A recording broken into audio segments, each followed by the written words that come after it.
The soft beeping of monitors echoed through the pediatric ward's night shift quiet, a steady electronic lullaby that marked the passage of time in measured intervals.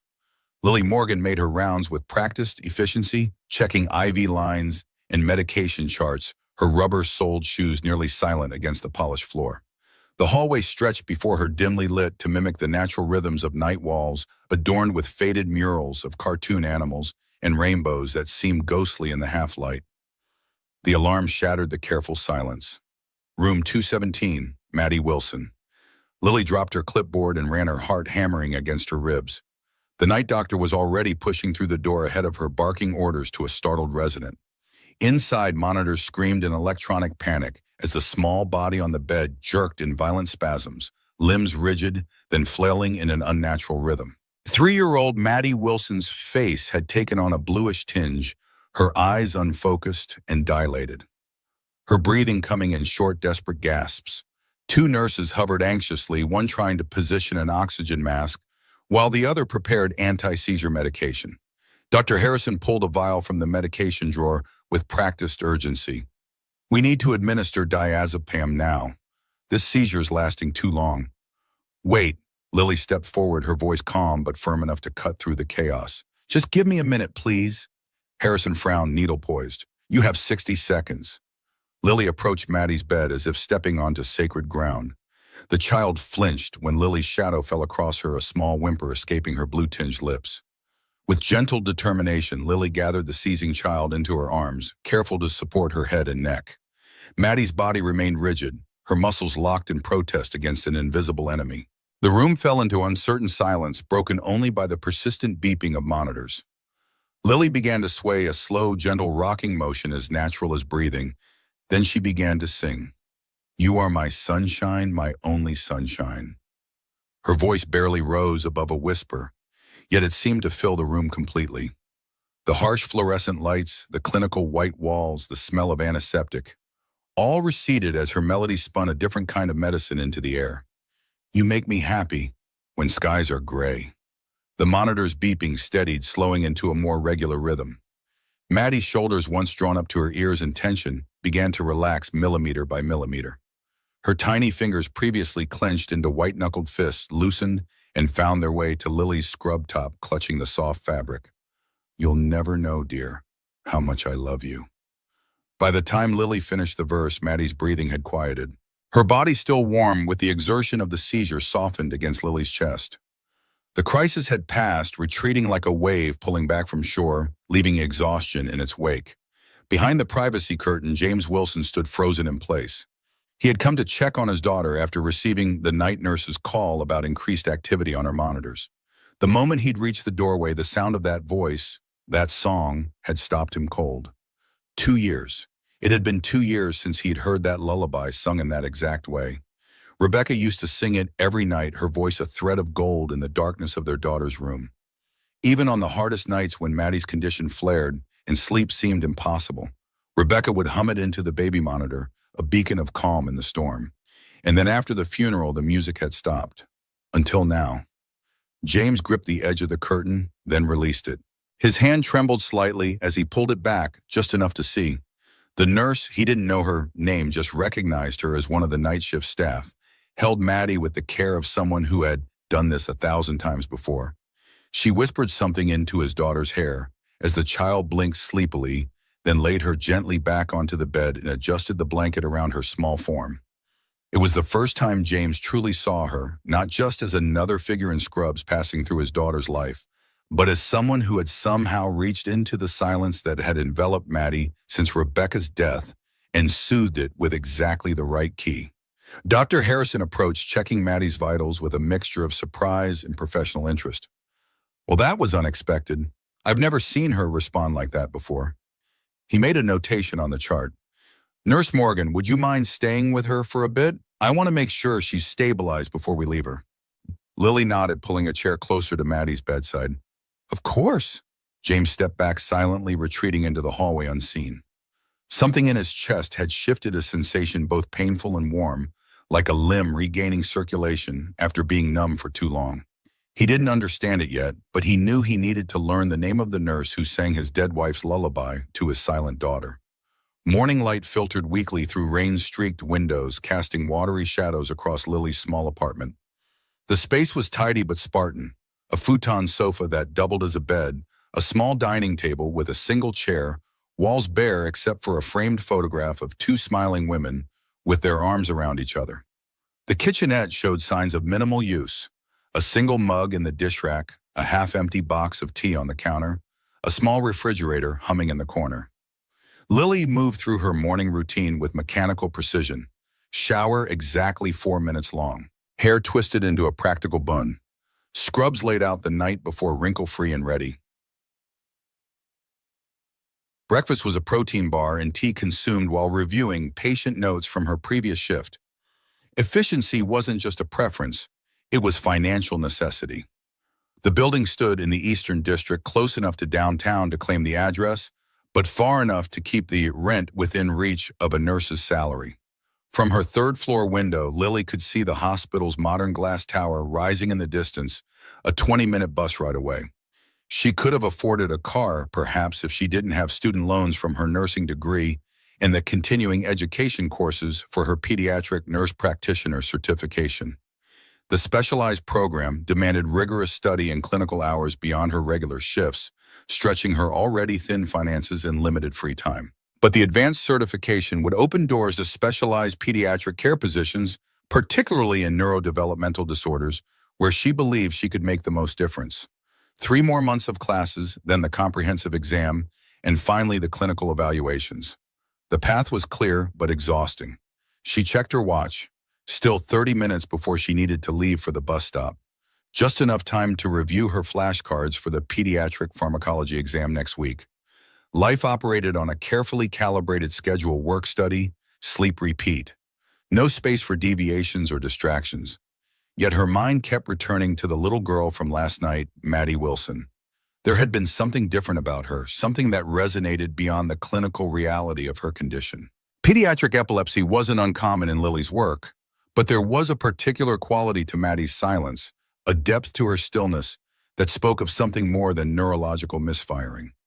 Lily glanced at the framed photograph on her wall, herself and her sister Hannah laughing at a summer picnic 5 years ago. 3 weeks before the accident, before Lily's nephew fell while in her care, before Hannah rushed home and never arrived. The rain intensified, drumming against the windows like impatient fingers. Lily tucked her flashcards into her bag, grabbed her raincoat, and locked the apartment door behind her. No use dwelling on things that couldn't be changed. Today was another shift, another set of patients, another opportunity to be useful in a world that kept spinning, and regardless of who was no longer in it. The pediatric wing of Memorial Regional Hospital occupied the east wing of the 5th floor, its entrance marked by a mural of hot air balloons and clouds. Inside, the clinical reality of medical care was softened by colorful walls and child-sized furniture in the waiting areas. Photographs of former patients, smiling recovered alive, lined the hallway leading to the nurses' station, testament to battles won against illness and injury. James Wilson sat in his home office, surrounded by walls of books and the gentle ticking of an antique clock. The house was too large for just him and Maddie, a 4-bedroom Tudor in the historic district that he and Rebecca had purchased with dreams of a growing family. Now its spaciousness felt like an accusation rooms filled with the ghosts of futures that would never materialize. His laptop displayed quarterly sales reports from the 12 Storybook Haven locations across the state. What had begun as a single struggling independent bookstore 10 years ago had grown into a respected regional chain known for thoughtfully curated collections and community engagement. James had purchased that first failing store when he was 26, fresh out of business school, with more idealism than experience. Everyone had told him independent bookstores were a dying breed in the digital age, but he'd seen an opportunity where others saw only obsolescence. Those early years had been brutal, 14-hour days living in the tiny apartment above the shop, handling everything from inventory to plumbing repairs himself. Meeting Rebecca had changed everything. She'd come to the store as a children's book editor for a small publishing house looking to host an author event. Her vision and creativity had transformed not just the business, but his entire life. Together, they'd created a special children's section with reading nooks and interactive elements that had quickly become their signature. When that first store finally turned profitable, they'd opened a second, then a third. The business now ran smoothly under his COO's daily management, allowing James the freedom to work remotely most days available whenever Maddie needed him, which was often. Her seizure condition had emerged shortly after birth, manageable but persistent. Rebecca had been the one to research every treatment option, to track medication efficacy in detailed journals, to know instinctively when Maddie was about to seize. After Rebecca's sudden death from an aneurysm 2 years ago, James had tried to step into that role, but he always felt one step behind, reactionary rather than preventative. And then there was Maddie's silence. Not a physical inability. The doctors had confirmed her vocal cords were perfectly functional. A psychological response to trauma, they explained. She might speak tomorrow or next year or never. There was no timeline for grief, especially in children. Rain lashed against the windows, mirroring the constant wash of uncertainty that had become his daily reality. James closed his laptop and moved to the window, watching water stream down the glass. April in New England, perpetually washing away winter but never quite delivering spring. The perfect metaphor for grief, he thought. Always cleaning, but never completely clearing. His phone buzzed with a text from Maddie's day nurse. "Good morning, Maddie had a restful night after the seizure. Dr. H mentioned a night nurse helped calm her. Maybe worth following up. See you at 8. James's fingers hovered over the keys. He hadn't mentioned seeing the nurse last night, watching her sing Rebecca's lullaby. How could he explain the shock of that moment? Instead, he replied with the simple, "Thanks, see you soon," and slipped the phone into his pocket. He needed to learn more about Nurse Morgan. The rain fell in sheets, transforming the morning commute into a chaotic ballet of umbrellas and hurried steps. Lily stood at the curb opposite the hospital, waiting for the pedestrian signal to change. Her practical raincoat offered protection against the downpour, but her pants were already soaked from the knees down, and water had somehow found its way into her sensible shoes. The light changed. Lily stepped into the crosswalk, mentally reviewing her patient assignments for the day. The screech of tires barely registered before impact. A silver sedan, turning too fast on the yellow light driver, distracted by a ringing phone. The car's bumper clipped Lily's hip, sending her sprawling onto the wet pavement. Her coffee splashed across the sidewalk bag, skidding away, contents spilling. The driver didn't even stop. Pain bloomed across Lily's knee and hip as she pushed herself up. A businessman under a black umbrella glanced her way, then continued walking. A woman in scrubs from a different department hurried past without a second look. Typical. Lily gathered her scattered belongings, grimacing as she tested weight on her injured leg. Nothing broken, just scraped skin on her palms and knee, and what would become an impressive bruise on her hip. She limped the remaining distance to the staff entrance, leaving wet footprints on the recently mopped floor. 5 minutes before her shift started, no one noticed the slight drag in her gait as she signed in at the nurse's station. What was the point in mentioning it? This was just life. You kept walking. The pediatric ward buzzed with morning activity.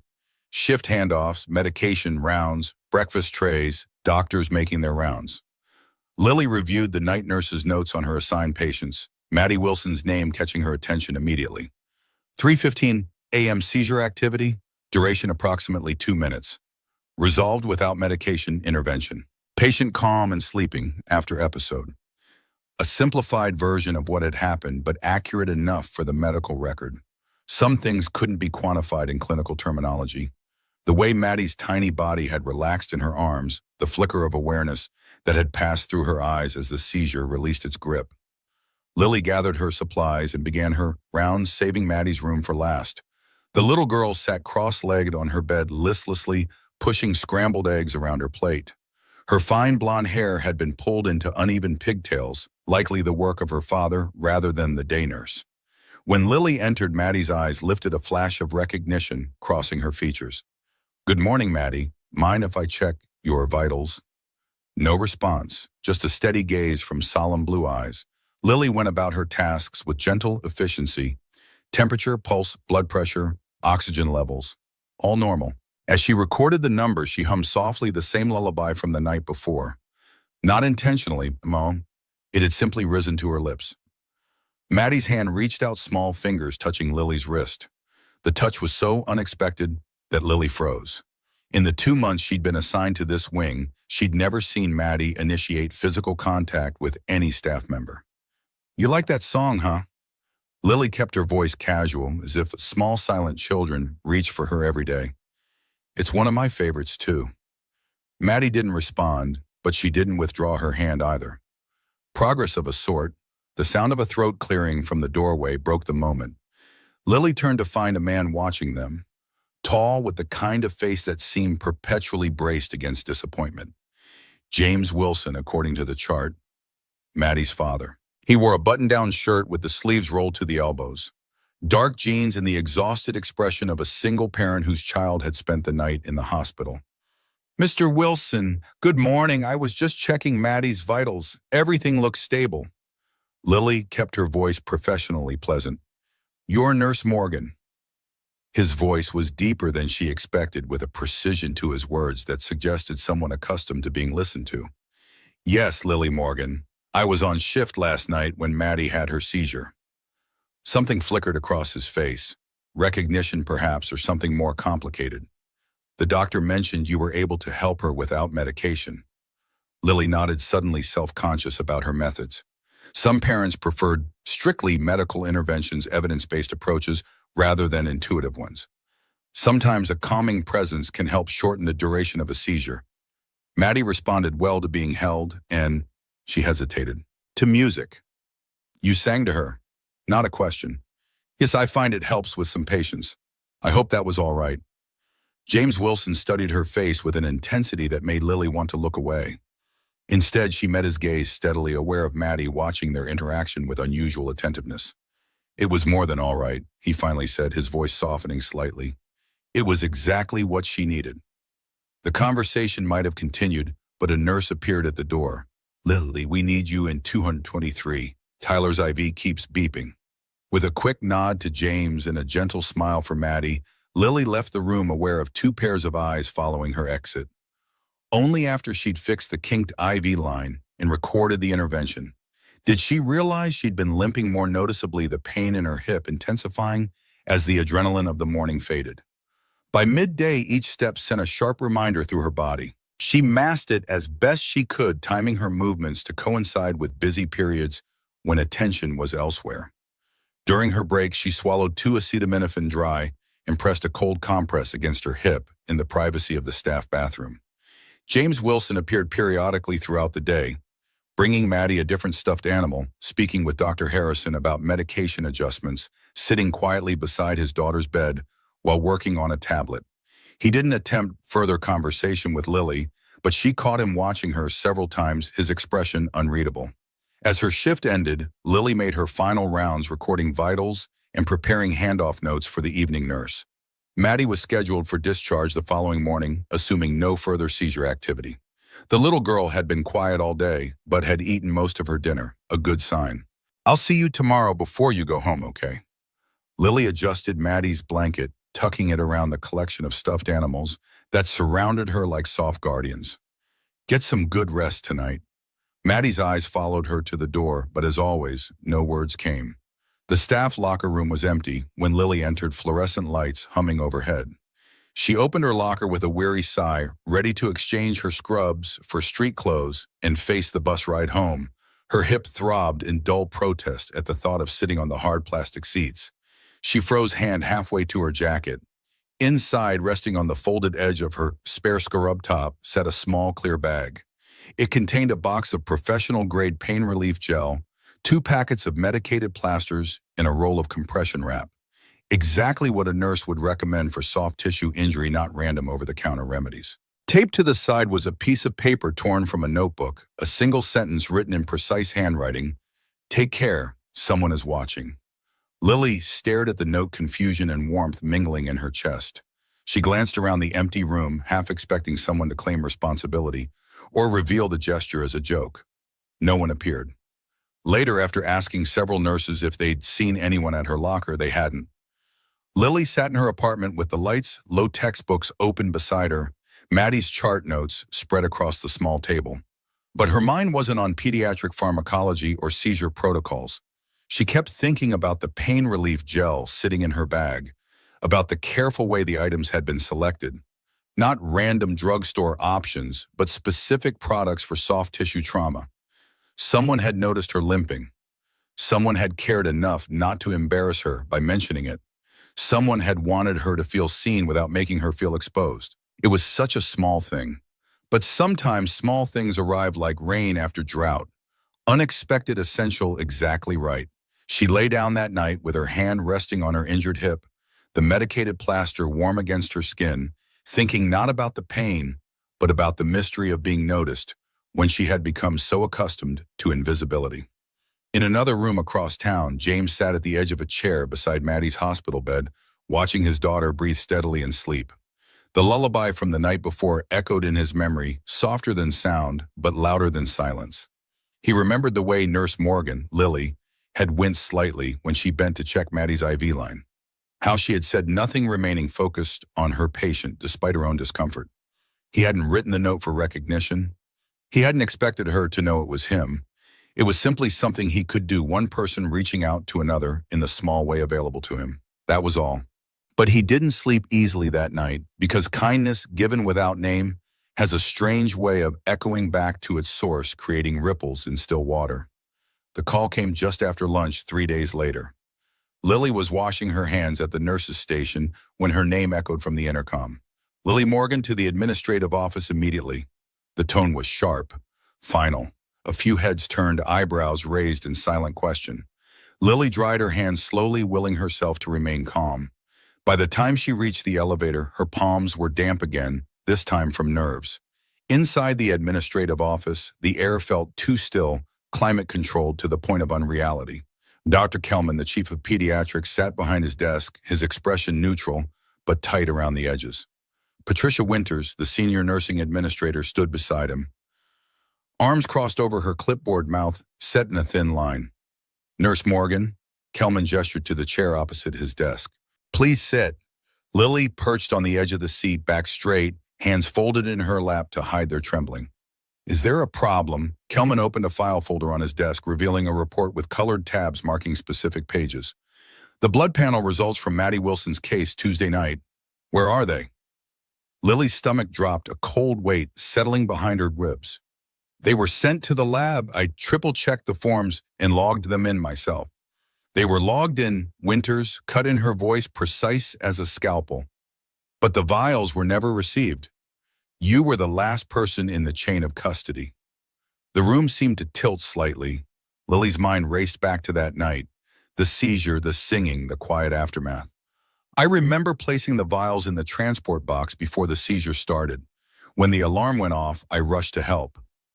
So you left the samples unattended, Winters pressed. No, Lily's voice caught. I put them in the transport box. It was the standard procedure. Kelman closed the folder with a soft thud that somehow sounded final. Until this is resolved, we're placing you on temporary suspension. 3 days unpaid while we investigate the missing samples. The words struck like physical blows. Suspension, unpaid, investigation. Lily opened her mouth but only managed a weak, please. I didn't misplace anything. I followed protocol. Kelman gave a short nod toward the door. You'll need to turn in your badge at security on your way out. We'll contact you when the investigation is complete. That evening, James stood at the end of the pediatric hallway frowning. A different nurse was checking Maddie's vitals, someone he didn't recognize. When he asked about Nurse Morgan, the answers were vague and evasive. She's not on shift today. Probably a schedule swap. But a young technician passing with a cart of supplies whispered something different as she passed. There's a situation with some lost lab samples. She might be suspended. James remembered that night clearly. Maddie had seized badly. Lily had barely left her side singing that haunting lullaby that had somehow penetrated years of his daughter's silence. There was no way she'd neglected protocol or carelessly lost samples. He made 2 calls, one to hospital security, one to a contact in records. By morning, he had what he needed. Lily sat in her apartment, the silence pressing in around her. Her work badge lay on the table, temporarily deactivated. 3 days without pay meant cutting back on groceries this week, maybe picking up an extra telemedicine shift on the weekend if possible. She'd survive. She always did. But the unfairness of the situation burned like acid in her chest. Worse than the financial strain was the stain on her record. Lily had built her career on meticulous attention to detail, on being the nurse who never dropped the ball. Now a single missing lab sample threatened to undermine years of careful work. Her phone buzzed with a text message from an unknown number.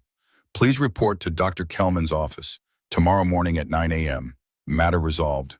She stared at the screen, confusion replacing the hollow ache in her chest. Recalled how the following morning Lily returned to the hospital, shoulders tense beneath her lightweight jacket. The security guard nodded her through without comment, her badge reactivated overnight without explanation.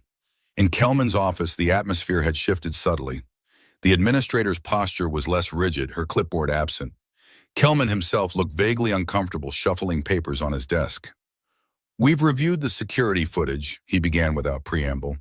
It shows you handing off the sample box to a lab tech at 6:42 p.m., exactly as you stated. I told you, Gatti, Lily whispered, relief warring with lingering indignation.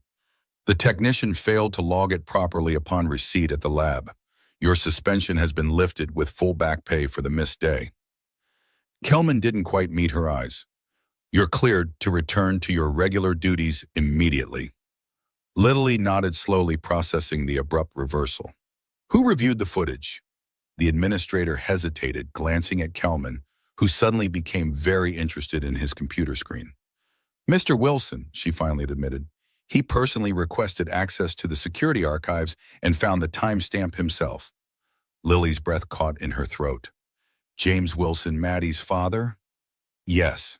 The administrator's tone suggested she found this development as unusual as Lily did. He was quite insistent. Back in the pediatric wing that afternoon, Lily stepped into Maddie's room, still trying to process the morning's revelations. The little girl was sitting up in bed, coloring with unusual focus. When she saw Lily, her entire demeanor changed. Eyes brightening, arms extending in silent welcome. The gesture was so unexpected, so contrary to Maddie's usual reserved behavior, that Lily froze momentarily in the doorway. Then she moved forward, kneeling beside the bed to accept the child's embrace. Maddie's small arms wrapped around her neck, her face pressing against Lily's shoulder with surprising strength. Well, hello to you too, Lily murmured, returning the hug gently. I missed you yesterday.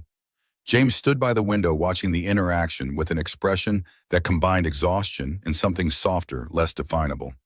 When Lily met his gaze over Maddie's shoulder, something unspoken passed between them. Acknowledgement, perhaps, or recognition of shared purpose. Lily disentangled herself carefully from Maddie's grip and approached him. Mr. Wilson, I understand I have you to thank for clearing up the misunderstanding about the lab samples. He shrugged, the gesture at odds with his otherwise composed demeanor. You were doing your job, taking care of my daughter. Someone had to speak up. Why help me? The question escaped before she could filter it, more vulnerable than she'd intended. James glanced away, then back as he is meeting hers with unexpected directness. Because someone needed to see you. The simplicity of his answer struck deeper than any elaborate explanation could have. Lily didn't respond immediately, unsure how to process this strange new sensation of being truly seen. Not for her function or her role, but for herself. Thank you. She finally said, the words inadequate but sincere. James nodded, then turned his attention back to Maddie, who had returned to her coloring with renewed enthusiasm. The conversation shifted to discharge instructions, medication schedules, follow-up appointments, the practical details that filled the space between the words that mattered. Later at the nurse's station, Lily pulled a folded note from her pocket, the one that had accompanied the pain relief supplies in her locker. On the back of a supply slip, she quietly scribbled, "Maybe not everyone sees me as a shadow." She tucked it into her locker where no one would find it, a private acknowledgement of something shifting within her foundations. She would never tell James how much his intervention had meant, how his simple act of paying attention had created a hairline crack in the wall she'd built around herself. But something inside her had changed, a small recalibration of her understanding of her place in the world. Not every defense needed to be loud to matter. Sometimes the quietest ones said the most. The hospital corridors transformed overnight, suddenly alive with color and anticipation. Posters for the annual pediatric gala appeared on every wall. Adorned with stars, teddy bears, and pastel fonts, they transformed the clinical environment into something festive and hopeful. Healing Stars, building tomorrow's care. proclaimed the banners hung from the ceiling of the main lobby.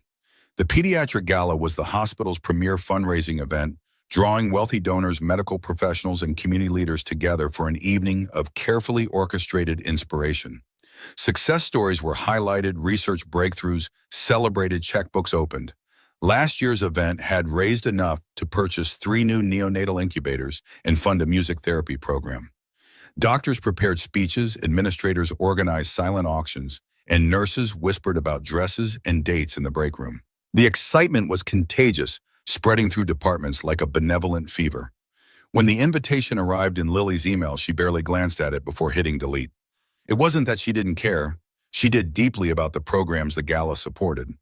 But the thought of standing in a ballroom, surrounded by polished shoes, shimmering gowns, and confident laughter made her stomach twist into knots. She had no dress suitable for such an occasion, no spare money to purchase one, no time between shifts and night classes to shop, even if she did. But beyond the practicalities lay something deeper, a bone-deep certainty that she did not belong in that world of chandeliers and champagne flutes and easy conversation. Her place was beside hospital beds and quiet rooms with beeping monitors where her hands could do something useful. She told herself it was fine. The evening would come and go without her, and nothing of value would be lost. The evening before the gala, Lily stayed late to organize Maddie's discharge medications. The little girl had been cleared to go home. Her seizures stabilized on a new medication regimen. She had fallen asleep early, clutching a stuffed lamb someone had donated the previous week. The hallway outside the pediatric wing was empty as Lily walked toward the staff room to grab her coat. That was when she saw him. James stood by the door holding a long rectangular box wrapped in simple brown paper tied with a navy blue ribbon. He looked uncomfortable, like someone who had rehearsed something but was already regretting it. Lily stopped a few feet away, suddenly conscious of her wrinkled scrubs and the pen marks on her hands. "Mr. Wilson, I didn't expect to see you here so late." He hesitated, shifting his weight slightly. "I know this is last minute and probably presumptuous." She raised an eyebrow, saying nothing. "I heard you're not going to the gala," he continued, his voice dropping slightly as if sharing a confidence. "And that's perfectly okay. I just thought—" He held out the box. "If you changed your mind." Her heart beat a little faster as she looked at the package in his hands. "I don't understand." "I hope you don't take this the wrong way," he said, lowering his voice further. "But I saw this and I thought it might suit you. It's simple, and I know I'm not someone who—" He trailed off, then seemed to gather himself. "Will you be my first date in a long time, I mean?" The question hung in the air between them, fraught with meanings neither of them fully understood. Lily stared at him, caught completely off guard. He was serious. Not charming, not coy, just sincere. Nervous even. She took the box, her fingers brushing his for the briefest moment. The warmth of that fleeting contact startled her more than his unexpected question. James didn't wait for an answer. "No pressure," he said softly. "Just think about it." And then he turned and walked away, leaving Lily standing in the empty hallway holding a package that suddenly felt much heavier than its physical weight. Back in her apartment, she sat on the edge of her bed, staring at the box for a long time before untying the ribbon. The paper fell away to reveal a dress folded neatly in white tissue paper. Deep sapphire blue, the color of twilight just before true darkness falls. She lifted it carefully, the fabric unfurling like water between her hands. It was elegant but understated, the kind of dress someone might wear to a quiet, meaningful celebration. No sequins, no dramatic cut, just a soft drape, a gentle neckline, and a kind of quiet strength in the stitching. The dress of a woman who didn't need to announce her presence, but who would be remembered after she left. Lily held it against herself, looking in the mirror with a mixture of wonder and uncertainty. It would fit perfectly, suspiciously so, as if it had been chosen by someone who had paid more attention to her than she realized. That was when she noticed the note tucked into the corner of the box, a small card handwritten in a firm, slanted style. She unfolded it, the paper thick and expensive, between her fingers. She never got the chance to wear it. "I thought perhaps now is the right time for it to live." Lily's breath caught in her throat. She folded the card, slowly pressing her fingers into the crease as understanding dawned. Of course, the dress was not just a dress. It had a story, a memory, a weight that transcended fabric and thread. It had belonged to Rebecca Wilson, James's wife. Maddie's mother. Suddenly, the perfect fit no longer felt like a compliment, but like a ghost. Lily sat down heavily on the edge of the bed, still wearing her scrubs, the sapphire dress laid across her lap. Her reflection stared back at her from the mirror, tired, uncertain, and entirely unsure of who she was supposed to be in this unfolding story. The dress was beautiful, objectively so, but she couldn't help feeling that in putting it on, she would be stepping into someone else's place, wearing the shadow of a life interrupted. She ran her fingers over the smooth fabric, caught between the desire to be seen and the fear of being seen, as merely a replacement for what had been lost. Outside her window, the city lights blurred through the rain that had started again, droplets tracking down the glass like silent tears. Lily carefully laid the dress on her own bed and went to make tea, her mind churning with questions that had no simple answers. Why had James given her Rebecca's dress? What did it mean that he had kept it all this time only to offer it to her, and most troubling of all, if she accepted his invitation? Would she be going as herself or as a pale reflection of the woman whose absence still shaped the Wilson family's every day? Lily returned to the bed, lifted the dress again, and slowly slipped it over her head. The fabric settled around her like a second skin, the fit impeccable, as if it had been waiting for her. Standing before the mirror, she hardly recognized herself. The woman looking back at her was elegant, composed, transformed by nothing more than a change of fabric and color. But as she studied her reflection, a cold thought worked its way through her wonder. Perhaps she hadn't been chosen because she was Lily Morgan, pediatric nurse, with a gift for calming, seizing children. Perhaps she had been chosen because she fit a space someone else had left behind, physically, practically, conveniently. The dress no longer felt like a gift, but like a question she wasn't sure she wanted to answer. The grand ballroom of the Westbrook Hotel shimmered under crystal chandeliers, each prism catching and fracturing the light into countless golden splinters that danced across the space like earthbound stars. White-clothed tables formed perfect circles around a polished dance floor, each setting adorned with arrangements of white lilies and blue hydrangeas. The hospital's annual pediatric gala was in full swing. Glasses clinked, conversations hummed, and soft music floated through the room like expensive perfume. Lily stood frozen at the entrance, one hand clutching a small silver purse, the other pressed against the doorframe as if needing its support to remain upright. The sapphire dress moved with her breathing, catching the light in subtle ways that transformed ordinary moments into something more significant. Her golden hair had been swept into a soft updo, a few strands deliberately left loose to frame her face. The second she stepped fully into the room, something shifted.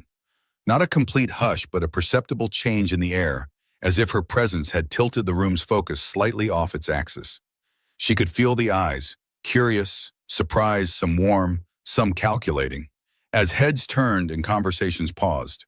In this dress, with her hair arranged and a touch of makeup enhancing her features, she was unrecognizable even to herself. Not the exhausted pediatric nurse in sensible shoes and practical scrubs. Tonight she felt like a borrowed version of someone else, someone who belonged in this glittering world of influence and affluence. Dr. Harrison approached first, his usual brusque manner, softened by the formal setting. "Nurse Morgan almost didn't recognize you. You look..." His eyes traveled from her face to the sapphire dress and back again. "Different." Lily managed a small smile, already searching the room for a familiar face, though she wasn't entirely sure which face she hoped to find. "Thank you, doctor. Beautiful event." He nodded, already distracted by the arrival of a hospital board member. Lily moved deeper into the room, accepting a flute of champagne from a passing server, more as a prop than a beverage. Several colleagues offered polite greetings and compliments, their surprise at her transformation evident in raised eyebrows and second glances. "You look lovely, Lily. That color is stunning on you. Didn't even recognize you at first." She smiled and nodded, kept walking. The weight of unfamiliar attention pressed against her skin like a physical sensation. This wasn't her world. The ease of these people in formal wear, the practiced laughter, the invisible but palpable boundaries of social hierarchy. She belonged in the quieter spaces, the places where pain and healing happen without an audience. Then as she neared the refreshment table, she heard it. "Isn't that the dress, the one from his wife?" "What do you mean? I saw Rebecca holding it once. It was for their anniversary, the last one before she died." A pause. I didn't realize he kept it. And now it's on her. Did he seriously give his dead wife's dress to a nurse? That's bold. She looks great in it. I'll give her that. But still, who does that? Dressing the new girl in the dead one's clothes. No offense, but isn't it a little sow? She seems sweet, but maybe just a stand-in. They didn't know she was within earshot, or maybe they didn't care. The room maintained its golden glow, but Lily felt as if all the warmth had been sucked from the air around her chest tightened, lungs struggling against the sudden constriction of emotion. She turned away, gripping the back of a nearby chair to steady herself, fingers digging into the upholstery. She hadn't wanted to come. She'd told herself she wasn't ready, that she didn't belong. And now strangers had voiced the exact fear she had tried to silence since opening that box. She wasn't the woman James had once loved, and she never would be. The dress didn't just fit her body, it fit someone else's place in the world. And suddenly she couldn't tell if that had been the intention all along. Across the room, James had just arrived, scanning the crowd with an intensity that suggested he was looking for someone specific. When his eyes found her, his expression shifted. Surprise, appreciation, something deeper that she couldn't name. He started moving toward her, navigating between clusters of guests with single-minded purpose. Lily turned away. She couldn't face him, not now. Not with those whispers still burning in her ears, not with the sudden sickening certainty that she was wearing a ghost. She slipped through a side door that led to a corridor of meeting rooms, then found her way to the lobby and out into the night air. The chill of early spring embraced her like an old friend, honest in its discomfort. She didn't call a rideshare, though the Westbrook was nearly 2 miles from her apartment. Walking felt necessary movement, a way to process the tangle of emotions that threatened to choke her. Her phone buzzed several times in her purse. She ignored it. By the time she reached her apartment, her feet ached in the unaccustomed heels, and her skin had grown cold beneath the thin fabric of the dress. Still, she didn't immediately change. She stood in front of the mirror in her small living room coat discarded on the floor, the sapphire dress still clinging to her body like a question she no longer wanted to answer. The woman looking back at her was elegant and entirely unfamiliar. A woman chosen not for herself, but for how well she might fill the void left by another. She stared at her reflection, then whispered to the empty room, "You weren't chosen because you're you. You were chosen because you fit a space someone else left behind." Her throat tightened, a hot pressure building behind her eyes. Anger flickered. Not at James exactly, though there was some of that. More at herself for believing even for a moment that she could be someone's first choice again, that she could step into light rather than remaining safely in shadow. Then came the guilt, the thought that she had stepped into a sacred memory without understanding its significance, that perhaps she didn't belong in this story at all, that her presence was an intrusion rather than an invitation. She unzipped the dress carefully, handling it with the reverence due to something precious that wasn't hers to keep. She folded it, gently returned it to its box, and slid it beneath her bed, out of sight but impossible to forget. The next morning, she called the hospital and requested a shift reassignment. No explanation offered, none requested. The nursing coordinator simply noted the change in the system and informed her she'd be working in the general pediatric recovery ward rather than the neurological unit, where Maddie Wilson was a frequent patient. She replied to James's text with a simple, "Thank you for last night," and left the rest unread, a digital door firmly closed. For days, she moved through the pediatric wing like a ghost herself, present but not fully visible, doing her job with quiet efficiency, but avoiding the paths where she might encounter James or Maddie. Data was easier than feelings, clinical assessments, simpler than emotional ones. She buried herself in work and study, using exhaustion as a shield against unwanted thoughts. But she missed the unexpected brightness in Maddie's eyes when she entered the room. She missed James's thoughtful questions about treatment options, the way he actually listened to her answers. She missed the lightness in her chest when she was around them, the sense that maybe, just maybe, there was room in the world for new beginnings. Still, every time she considered going back, those whispered voices returned. "You're just a replacement. You fit the memory. You're not her."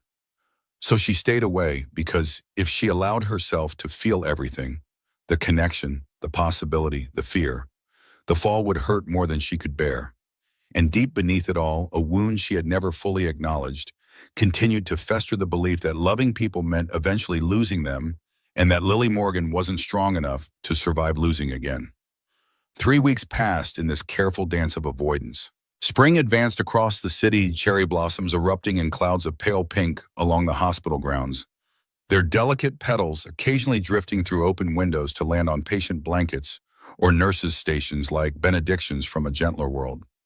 On a rare afternoon when Lily took her lunch break in the hospital cafeteria, instead of eating at her station, she froze in the doorway, tray balanced in suddenly unsteady hands. Maddie Wilson sat at a corner table with her daytime nurse, listlessly pushing apple slices around a plastic plate. The little girl looked paler than Lily remembered, dark smudges beneath her eyes suggesting disturbed sleep. Lily nearly turned around, ready to retreat to the safety of the staff lounge. But before she could move, Maddie looked up. The change in the child's demeanor was immediate and undeniable. Her eyes widened, her posture straightened, and she reached toward Lily with such sudden enthusiasm that she nearly knocked over her juice box. The daytime nurse, Sandra, if Lily remembered correctly, turned to see what had captured her patient's attention. Her eyebrows rose in recognition. "Look who it is, Maddie. It's Nurse Morgan." Escape no longer an option. Lily made her way to their table, heart hammering against her ribs with inexplicable nervousness. "Hi there, Maddie. How are you feeling today?" The little girl didn't answer, of course, but her eyes remained fixed on Lily's face with an intensity that made looking away impossible. When Lily set her tray down and took the seat opposite them, Maddie's small hand crept across the table until her fingers rested lightly on Lily's wrist. The same gesture she'd made that day in the hospital room, a wordless request for connection. "She's here for her monthly EEG," Sandra explained, watching their interaction with obvious interest. "Dr. Harrison wants us to check how the new medication is working." Lily nodded, her professional demeanor a fragile shield against the swell of emotion rising in her chest. "And how has she been doing? Any major seizures?" "2 in the past week. Not as severe as before, but more frequent than we'd like."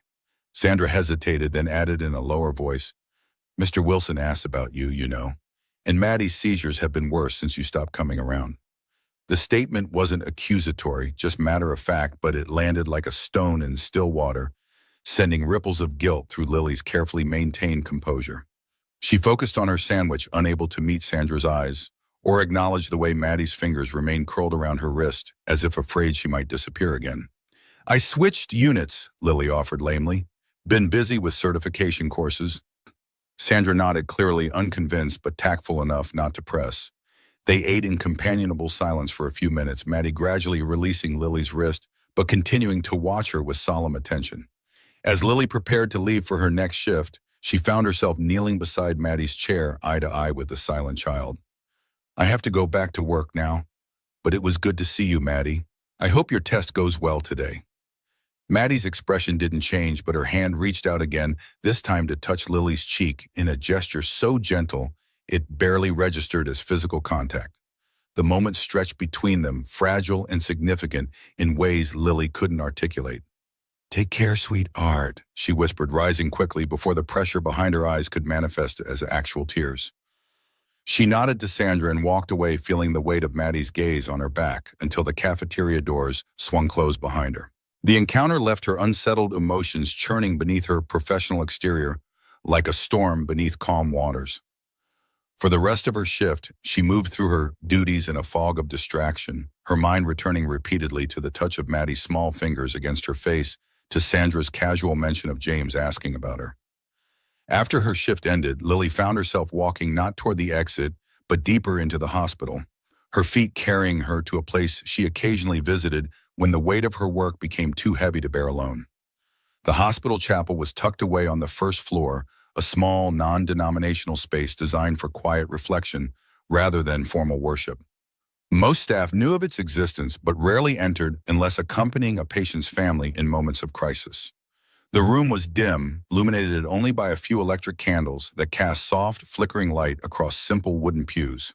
A stained glass window depicting a sunrise over mountains caught what little natural light remained as evening approached, sending fragments of blue and gold across the carpeted floor. Lily had expected to find the chapel empty at this hour. Instead, a solitary figure sat in the front row, head bowed not in prayer, but in what appeared to be simple exhaustion. Even in profile, she recognized James immediately. The set of his shoulders, the way his hands clasped loosely between his knees, the slight forward tilt of his posture, as if carrying a weight that threatened his balance. She should have left. Every instinct for self-preservation urged retreat. Instead, she closed the door quietly behind her and moved down the short aisle, her footsteps muffled by the carpet. Without speaking, she sat beside him, leaving a careful distance between them. For several minutes, neither acknowledged the other's presence. The silence wasn't comfortable exactly, but it held a quality of shared understanding that made words seem unnecessary and possibly inadequate. Finally, James spoke, his voice low enough that she had to lean slightly toward him to hear. "I don't actually believe in God. I just come here because it's the only place in the hospital where people don't expect me to be strong." The confession hung in the air between them, unexpectedly vulnerable from a man who presented such careful composure to the world. Lily kept her eyes on the stained glass window, watching as the fading daylight transformed its colors from vibrant to subdued. "I come here to remember I'm not the center of the universe," she replied softly. "That my problems are just a tiny fraction of the pain in this building, let alone the world." James nodded, a small gesture of recognition. "Perspective. Something like that." Another silence, less strained than the first. Lily's hands twisted in her lap, questions forming and dissolving before reaching her lips. There was so much to say, so many misunderstandings to address, but the quiet of the chapel seemed to demand a different kind of honesty than explanations or apologies. "Grief is exhausting," James finally said, the words emerging as if drawn from some deep well inside him. "People think it's just sadness, but it's more like carrying a boulder while trying to climb a mountain. Every day, and no one can see the boulder but you." Lily thought of her sister, of the weight she'd carried since the accident. And sometimes you put the boulder down for a minute. You laugh at something, or you enjoy a meal, or you connect with someone new. And then the guilt hits, because how dare you set it down even for a moment? He turned to look at her, then really look at her as if seeing past the surface for the first time. Yes, exactly that. The sanctuary's dim light softened the sharp edges of their grief as they spoke of what they'd lost. James described the moment of Rebecca's death, sudden, unexpected, a brain aneurysm that struck while she was reading to Maddie. The way his daughter had remained silent from that day forward, as if her voice had fled with her mother. "I think sometimes that her words are still in there," he said, just waiting for the right reason to come back. Lily told him about Hannah, about the sunny afternoon that had turned into the worst day of her life, about the way her nephew had fallen while she was distracted for just seconds, about her panic about the phone call that sent her sister rushing through a rainstorm, about the intersection where everything changed forever. The accident report said the truck driver ran a red light, that it wasn't Hannah's fault, wasn't my fault. Her voice caught. "But if I hadn't called her, and if I'd noticed the signs of Rebecca's headache sooner," James replied, "if I'd insisted she see a doctor instead of assuming it was just stress." They sat with these impossible what-ifs, these parallel paths of guilt and regret that never led anywhere but deeper into darkness. Yet somehow speaking them aloud in this quiet space, sharing them with someone who understood the particular gravity of loss, lightened their weight ever so slightly. When Lily finally left the chapel, the sky had darkened completely, and something in her chest had loosened a knot, beginning to unravel after being pulled tight for too long. The following week passed in a blur of shifts and study sessions. Lily didn't seek out James or Maddie, but she no longer actively avoided the paths where she might encounter them. If their conversation in the chapel had changed anything, it wasn't obvious in any tangible way. Just a slight shift in her internal landscape, a willingness to remain open to possibility rather than armored against it. Then came the night that changed everything. Lily had just returned home from her evening class, textbooks spread across her small table as she prepared for an upcoming exam. Rain lashed against her windows, a spring storm that had arrived suddenly and with surprising ferocity. Lightning illuminated her apartment in strobing flashes, followed by the rolling growl of thunder that seemed to shake the building's foundations. Her phone rang just after midnight, Sandra's name flashing on the screen with the urgency of unexpected late-night calls. "Lily, thank God, I'm not supposed to do this, but it's Maddie. She's having a seizure, a bad one. The worst I've seen. She was admitted an hour ago with a fever, and then it's not stopping, Lily. The doctor's prepping emergency medication, but Mr. Wilson is falling apart, and Maddie keeps looking for you. I know you're off duty, but..." Lily was already pulling on shoes, grabbing her raincoat. I'm coming. Tell them to wait if they can. 10 minutes. The hospital's emergency entrance blazed with light against the storm's darkness. Lily ran through the downpour, hair plastered to her skull, shoes squelching with each step. She ignored the security guard's startled greeting, flashed her badge without slowing, and took the stairs 2 at a time to the pediatric floor. She could hear the chaos before she reached room 217. The urgent voices of medical staff, the harsh beeping of monitors in alarm mode, the sound of a child in distress. She pushed through the door into a scene of barely controlled emergency. Maddie's small body arched on the bed, muscles contracted so severely that her spine curved like a bow. Her face had taken on a dusky hue, oxygen saturation dropping as the seizure interfered with her breathing. Dr. Harrison stood at the bedside preparing an injection of anti-seizure medication strong enough to essentially shut down her nervous system temporarily. A last resort when nothing else worked. In the corner of the room, James stood, frozen face, ashen hands clenched at his sides. His eyes found Lily's the moment she entered, a look of desperate hope flashing across his features. Without waiting for permission or acknowledgement from the medical team, Lily moved to Maddie's bedside, speaking in a calm, clear voice that cut through the tension. Hold the medication. Give me 1 minute. Harrison looked up clearly, ready to object, but something in Lily's expression made him hesitate. 60 seconds. That's all I can give you. Lily didn't waste time responding. She climbed onto the bed, carefully gathering Maddie's rigid body into her arms, mindful of the eye lines and monitoring leads attached to the child's limbs. Maddie's body was hot with fever, her pajamas damp with sweat, her limbs jerking with the relentless electrical misfiring of her brain. Cradling the seizing child against her chest, Lily began to sing, her voice stronger than the first time, but still gentle. You are my sunshine, my only sunshine. The familiar melody filled the room, pushing against the urgent beeping of machines and the storm's violence outside. Lily rocked slowly, one hand supporting Maddie's head, the other rubbing small circles on her back. You make me happy when skies are gray. Gradually, incrementally, the rigidity in Maddie's body began to ease. Her breathing, though still labored, found a more regular rhythm. The monitor tracking her heart rate showed a steadying pattern, dropping from dangerous heights towards something closer to normal. You'll never know, dear, how much I love you. By the time Lily finished the verse, Maddie's seizure had subsided to occasional tremors. Her small body went limp with exhaustion, but her hand found Lily's scrub-top fingers clutching the fabric with surprising strength. Tears leaked from the corners of her eyes as her consciousness returned, soft whimpers, replacing the alarming silence of the seizure state. Dr. Harrison moved in to administer a milder sedative, helping ease Maddie into a healing sleep without completely suppressing her nervous system. The crisis passed, leaving the room in a strange aftermath of relief and exhaustion. The medical staff gradually filtered out, equipment was adjusted, monitors recalibrated. Through it all, Lily continued to hold Maddie, singing softly until the child's breathing evened into sleep. Only then did she look toward the corner where James had stood. He had collapsed to the floor, legs splayed, hands covering his face. His shoulders shook with silent, desperate emotion, not quite crying, something raw and more fundamental, as if the foundation of his being had cracked under pressure. When the room had emptied except for the three of them, Lily carefully transferred Maddie to the bed, adjusting blankets and tubes with practiced hands.